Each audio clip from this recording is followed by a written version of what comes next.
what does a healthy body look like and feel like to you? Oh, that's a good question. For me personally, if I was to sum it up in one word, it would be freedom and that sense of kind of liberation in my own skin and in the fullest, most holistic sense. So, in my mind, in my thoughts about my body, in what it looks like, my thoughts about what it looks like, how it functions on a day to day basis, from getting up to going to bed, to going for a poo, to having periods, to skin, to all of that sort of kind of, I always think about it as like a whole sort of system. And so that essence of wholeness and everything working together.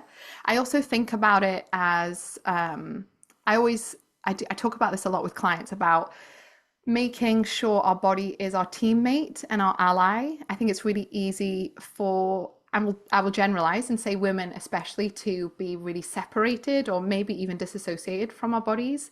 So actually really connected to our whole being, that without ignoring any parts, because our brain loves to get maybe really fixated on biochemistry and biology and cellular health, for example. You might be totally obsessed with cell membranes, which are really important, but you might completely ignore the more spiritual side of things, or the toxins in your life, or nervous system regulation. And actually, what I find in my own health and the most joy and freedom that's been brought to me in my own health journey has been when I've actually just acknowledged all the different parts of myself and witnessed them, accepted them, but also found out how can I bring more alignment, more balance, and essentially, as cheesy as it sounds, more love to all the parts of me, but in a really practical way, not just esoteric, although I love me a whole lot of spiritual woo-ness, but really practically, what does love look like for my cells and my bones and my brain and my sleep and my hormones?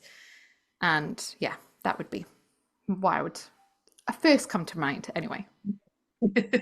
And more may develop as we have a chat, because as we think about nature outside as being an ecosystem. If you grow vegetables, all the different elements of soil needs to be a particular way for certain vegetables or plants or whatever to grow. But for some reason, the science world maybe, or was it the patriarchy? Something along the way, Probably a combination of the two. probably a combination of the two, disconnected us human beings from that ecosystem, from being nature. But we are, like, if you look at our microbiome and the soil's microbiome, there's big connections there, right? Yeah, totally. I talk about with even last night I was chatting to a client and we were talking about, because it's very easy. So this particular client had a lot of like gut issues, IBS stuff, they've been going on for decades. And so we'd run like a gut test and stool testing with them, and we'd uncovered some of their root causes, why that was. And, they've made a lot of progress, but they had kind of gone down this well-worn anxiety spiral of fixating on what foods is giving me symptoms, like is it the carrots, is it the and I'm like, hey, food's important. Yeah, there's a whole area of science, of nutritional science, like great, but yeah, actually what we're doing is changing the ecosystem. Like, it's not just about carrots, it's not just food is important, but what we're doing is shifting the whole garden. Or I often, with people, with clients, I always talk about it like with the gut microbiome anyway, but it's like we're doing a grand designs of your gut microbiome. We're just gonna like, have a whole renovation going on. And because we think about it like, if you bought a house and the garden was minging and there was like dog poo everywhere and a trolley and plastic bags, you wouldn't look at that garden and go, there's nothing I can do. I'm just screwed with this awful garden. I'm never going to be able to grow vegetables. I'm never going to have that rose garden I dreamed of. You would go, oh, I just need to clean up this ecosystem. And over time, I can grow flowers. I'll be able to grow carrots. I'll be able to, I could have a lovely garden. And I think, to your point, we forget that in terms of approaching our own bodies and systems and own health, for sure. Yeah, and when you think about it like a garden, there'll be some things that flourish really well in some gardens and not in others, depending on the type of soil, but also depending on the external environment. So growing pineapples in Scotland isn't really going to happen No. because the climate isn't right.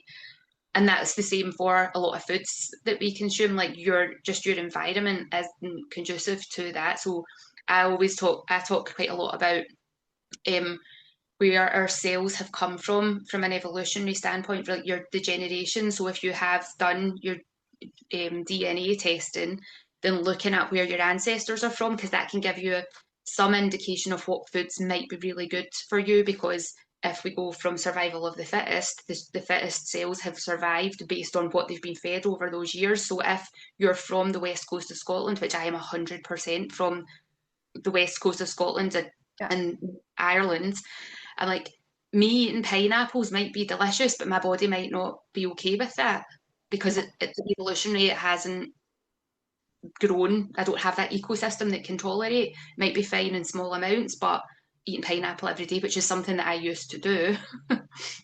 I used to eat a 500-gram tub of pineapple every day because I heard it had good digestive enzymes in it. Yeah, yeah.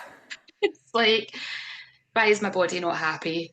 Or maybe because I've overloaded it with something that it can't actually tolerate very well. So, Yeah. yeah, those kind of considerations I think can be useful. Yeah, I think it can be really useful to think, and it then can be really interesting to look at different dietary approaches through that. So, you know, 200 years ago, living in Scotland, would you be able to be a vegan? No, you probably wouldn't be able to. I wouldn't imagine if I lived roughly where I live now, I'd be eating probably stuff, fish from local lochs. I'd maybe have some sort of livestock, chickens. I'd have a lot of root vegetables. And I'm not saying everything was perfect 200 years ago. I'm very grateful to be able to get myself some guacamole from time to time. I would have really missed that. And dark chocolate. I love dark chocolate. We definitely weren't growing that in Scotland.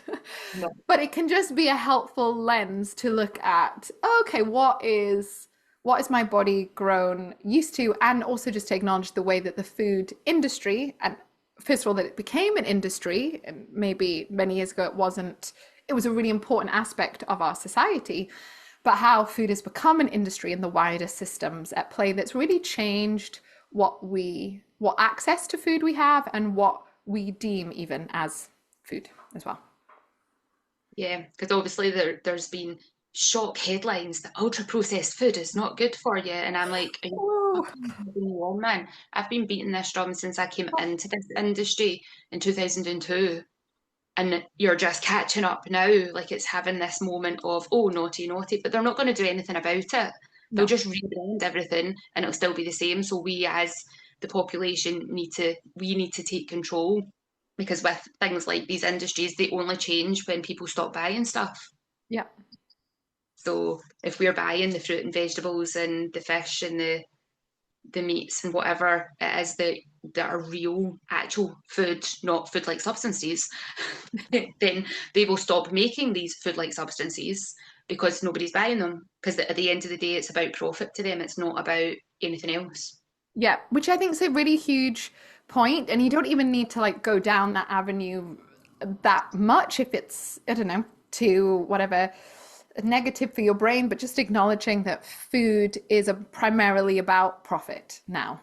And so it's just kind of looking at that with eyes wide open and looking at the systems at play that I think for a lot of people that come to me, and you probably find this with your clients, there's an undercurrent for a lot of them of self-blame and shame, feeling embarrassed that they've gotten to this point of having diabetes, or they're crapping themselves with IBS, or they're whatever it is, like, and they just, it's their fault. And while we do need to take responsibility for our choices, it can be really helpful to see the time I think we're at, especially as women, which is a lot of who I work with, is that we're kind of feeling the consequence of so many systems that have been set up against us, whether it's oppressive medical systems towards women's health, where we just have not had research.